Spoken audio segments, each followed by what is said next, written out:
on camera.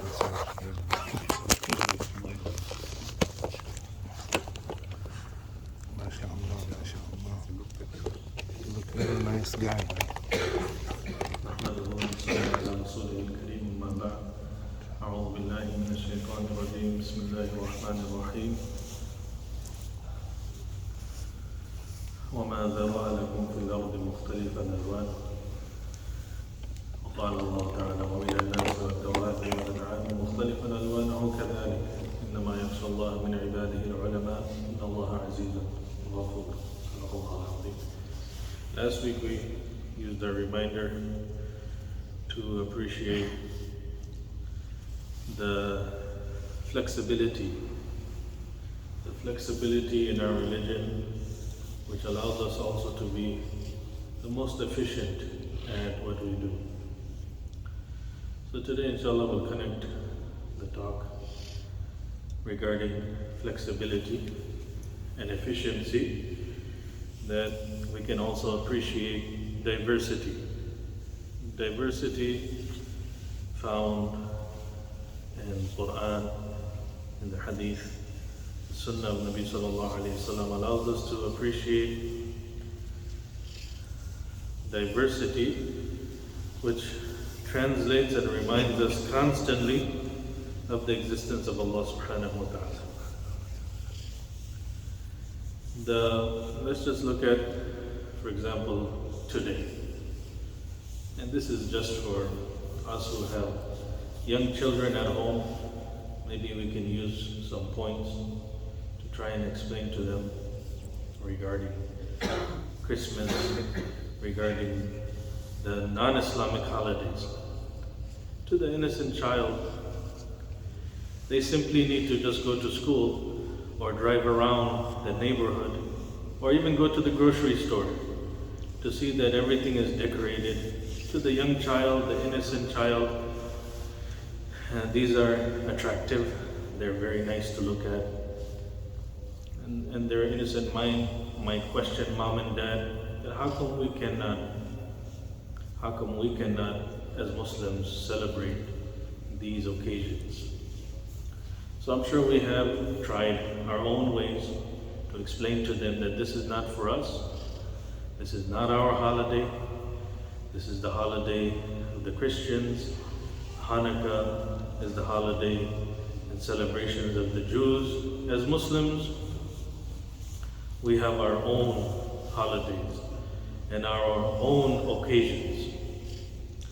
So yesterday in Jum'ah we mentioned that as Muslims, we can all appreciate Christmas because it teaches us few lessons. Christmas teaches us Muslims and the entire world few lessons. Yesterday's point that we mentioned was that anyone who is studying comparative religions, any individual who, and we must have took some class while we were in university regarding comparative religions. We even had visitors from colleges and universities visit us here at the Tawheed Center. So any individual who is studying comparative religions can appreciate few things. One is that the complete victory of paganism over Christianity. How so? Because we know that Christmas has nothing to do with the birthday of Nabi Isa alayhi salam. Rather, Christmas, with all of its glitter and glamour, it's surrounded by paganistic rituals and practices. So we can witness the fact that paganism has declared victory over Christianity. And now flip the coin, which deals with you and I. We know that the peninsula of Arabia was completely drowning in paganism. This is pre-Islam, pre-Bi'tha of Nabi sallallahu alayhi wa sallam. Paganism was everywhere. and the Arabian Peninsula.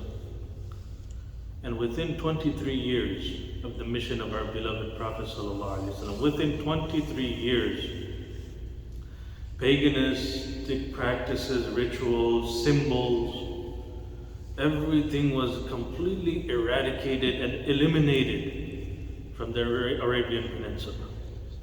360 idols surrounding the holiest site in the world, completely eliminated.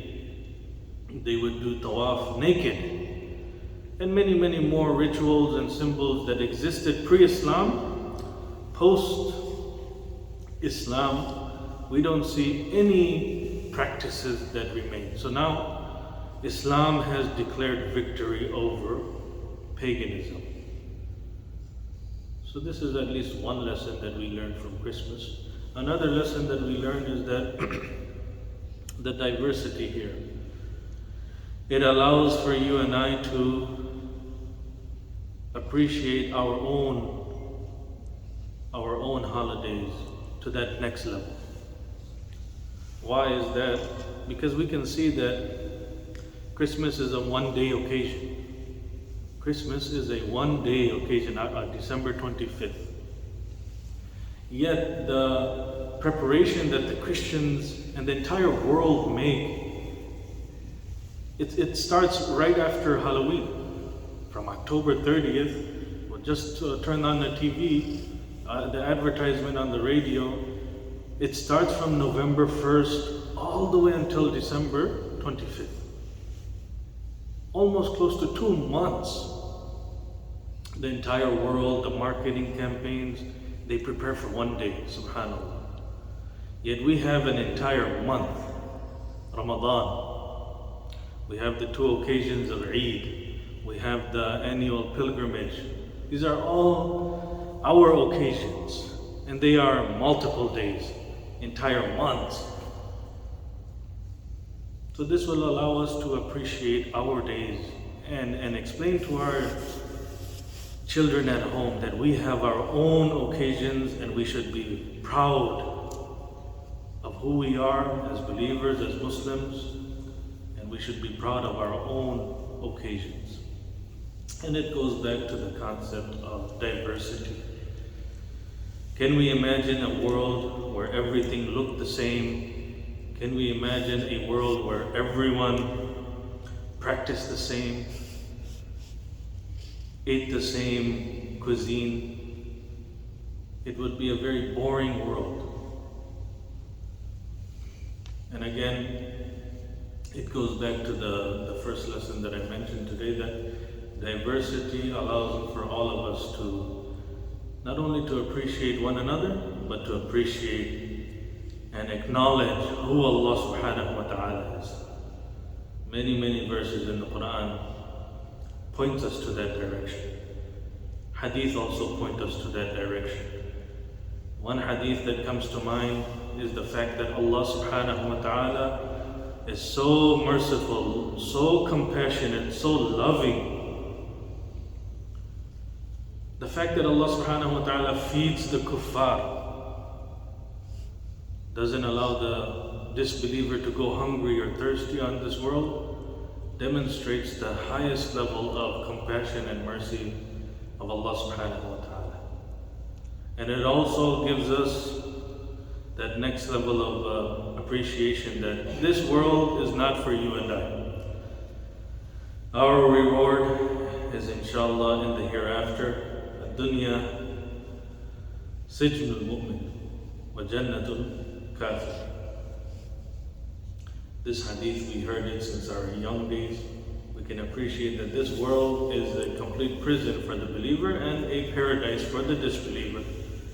They will get everything in this world, and the eternal abode is where Allah subhanahu wa ta'ala has kept yours and our reward. And in conclusion, since we have a breakfast, we can also take Quran ayats, Quranic verses, and appreciate. Can we imagine if the cuisines of this world were just one cuisine, one flavor? It would be an extremely boring world. وَهُوَ الَّذِي أَنزَلَ مِنَ السَّمَاءِ مَاءً فأخرجنا به نبات كل شيء فأخرجنا منه خضرا نخرج منه حبا متراكبا ومن النخل. And this verse mentions that from the same water source, from the same water, Allah subhanahu wa ta'ala allows for all types of vegetations and fruits to come forth. Every single vegetable and fruits, they have their own unique taste. When it hits our palate, we are able to appreciate it. And we can just look to history of America, where different cuisines were intolerable. Maybe a few decades ago, New York City, the best example known, where different people come together, all sorts of people from all around the world, immigrants came together, and they all brought their own cuisines along with them. At one point in America, it was intolerable. It was considered backwards, that how can you have food with so much flavor, so much spice, so much onion, ginger, and garlic. There was literally an attempt by the government to calm down this different level of cuisines and different foods. There was a campaign that doctors, marketing campaigns, politicians, everyone came together to label the immigrant food as unhealthy. This was once upon a time. Now you look, fast forward to our modern day, and the American, they are looking for all sorts of cuisine. They will mention to their family that, what do you want for dinner? Do you want American? Do you want Chinese? Do you want Korean? Do you want Middle Eastern or Indian? This is the case today. So again, it goes back to our reminder regarding diversity. Let us appreciate diversity. Our religion encourages it. And through appreciating diversity, we will be able to acknowledge the amazing might and glory of our Creator, our Rabb subhanahu wa ta'ala. So inshallah, we will continue with these reminders. And let us, inshallah, proceed to the social hall for the breakfast that the brothers have prepared. Thank you.